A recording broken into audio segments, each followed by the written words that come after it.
Welcome to Learning Styles and slide presentation in APA format. I thought this might be helpful for many of you who are creating a presentation for the class using APA format for PowerPoint. So let's get started.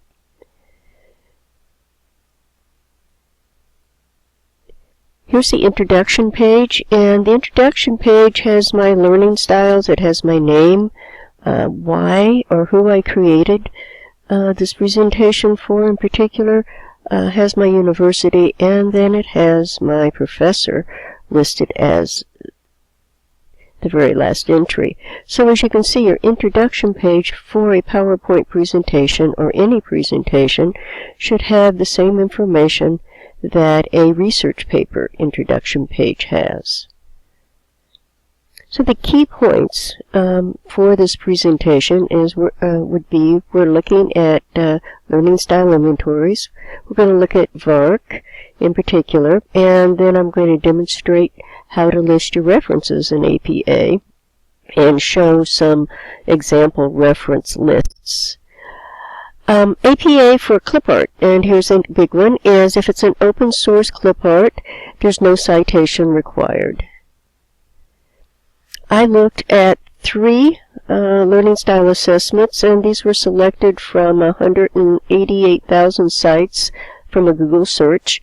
I looked at VARK. I looked at the Learning Style Inventory by Bixler from Pennsylvania, and a Learning Style Questionnaire from Solomon and Felder from North Carolina State University. I selected VARK because I've used it most, and it seems to be the easiest for students to wrap around and get use out of. The APA information, this isn't required by APA, but what is helpful for people who are watching the presentation is to be able to mimic or to check out what I've selected. So I give them the engine I used and the keywords that I used. Here is a little bit about VARK. While the video is coming up, I'll kind of explain. You can find this video at this location, and the reason I prefer VARK is because it's multimodal. And here's our video. Let's see what we come up with. Takes a while for it to pull up.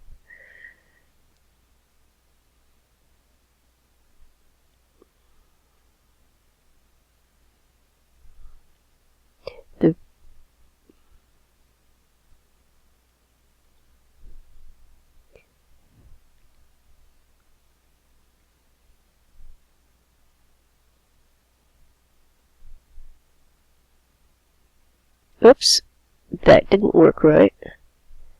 One more time here. Bear with me.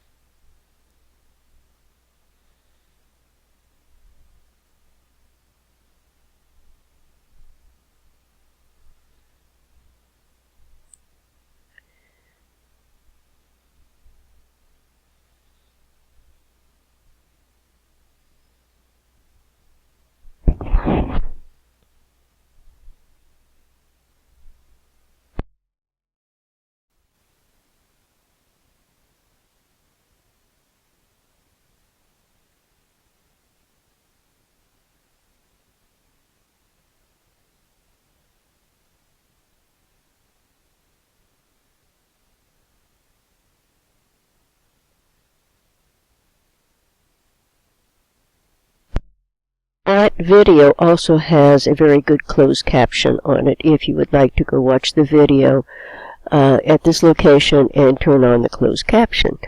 It's one of the reasons why I like VARK. It was created by a teacher who was pondering the same questions that I ponder many times. Why do some students learn from some instructors and others don't? So, the other reason I like VARK is because there has been some research done on it.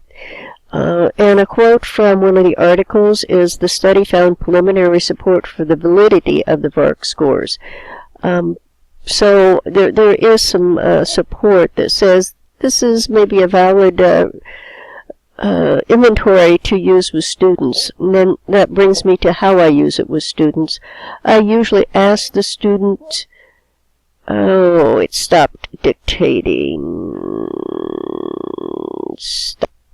Okay, I'm going to pick up where I left off because it stopped dictating when I turned on the video. I like VARK because it is valid. Okay, it appears to have had some research on it, and it says there's a preliminary support for the validity of the VARK scores. I find that interesting. Many people say that learning styles don't really tell the whole story, and that's true, but it is a starting place. And that's how I use them with my students. I sit down with the student or have them take the test, and then I explain to them what the test is telling them or the assessment is telling them, and try to compare how they study versus how they communicate according to the test.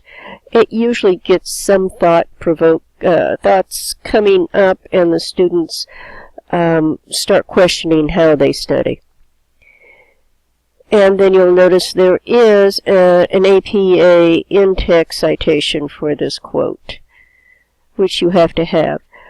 Visual is one of the first areas that it would be looked at with the VARK. You need to have lecturers who gesture. You need to have flowcharts. You need to be taking notes by underlining and with using different colors.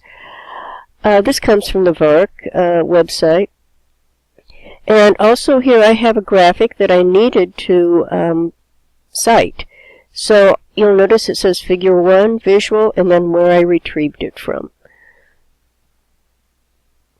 Again, this is a paraphrase from the VARK site, so I also included an in-text citation for that.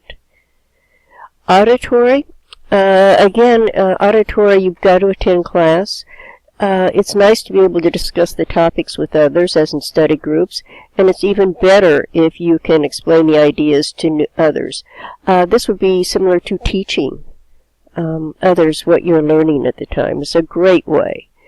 Read-write strategies are lists, dictionaries, textbooks, handouts. If your instructor doesn't give you handouts, make your own. And kinesthetic, which many people are, we learn by doing. So we use all of our senses, our sights, our touch, our smell, hearing, a lot of movement. Labs are very good for this, and field trips are very helpful. And finally, we come to our references. You'll notice each one of these has a different formatting. Very difficult for me to explain in a very short video.